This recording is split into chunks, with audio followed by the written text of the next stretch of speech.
जय श्री कृष्ण। श्री भागवत पुराण के अनुसार मनुष्य के द्वारा शुभ, अशुभ और मिश्रित प्रकार के कर्म होते रहते हैं।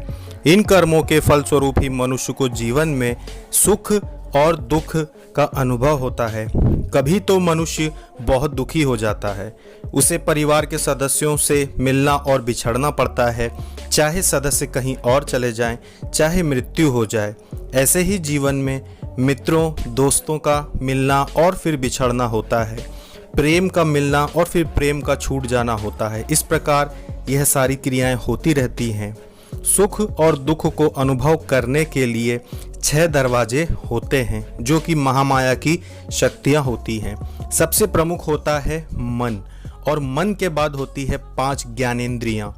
मन इनका संचालन कर सकता है। यह सभी शक्तियां बहुत ही शक्तिशाली होती हैं और ये मनुष्य के साथ हमेशा छल करती हैं। मनुष्य के द्वारा कमाए गए धन को बर्बाद करने के लिए यह हर वक्त, हर समय कार्यरत रहती हैं। ये किसी भी तरह से मनुष्य के मन को भटका के उनके धन को गलत कार्यों में खर्च करवाना चाहती हैं, जिससे कि मन और ये ज्ञानेंद्रियां मिलकर मनुष्य को पुण्य कार्यों में अपना धन खर्च ना करना दे, जिससे मनुष्य अच्छे कार्य ना कर सके। आंखें अच्छा देखना चाहती हैं, अच्छा पहनना चाहती हैं, दिखावा करना चाहती हैं इस शरीर का। कान प्रशंसा सुनना चाहते हैं, कपड़े पहनना चाहते हैं, वाहन खरीदना चाहते हैं और अपनी बड़ाई सुनना चाहते हैं। नाक और जीभ स्वाद और खुशबू का आनंद लेना चाहती है। उसी तरह से त्वचा स्पर्श और स्त्री का आनंद लेना चाहती है।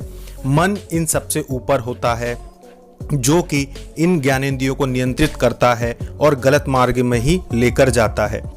यह शक्तियां हमेशा आपको पुण्य कर्मों से दूर रखती है। एक साधारण मनुष्य को प्राकृतिक अवस्था में बहुत अच्छा लगता है, जिसमें कोई खर्च नहीं होता, लेकिन यह शक्तियां एक ऐसे चींटियों के झुंड के समान व्यक्ति को घेर लेती है जिसके पास धन होता है। आप मेहनत करके धन एकत्रित करते हैं और आपके रिश्तेदार और ये सारी चीज़ें दिखावा और लालच मोह माया में फंसाकर आपके उस एकत्रित धन को चूस लेती है और गलत चीज़ों में खर्च करवा देती है।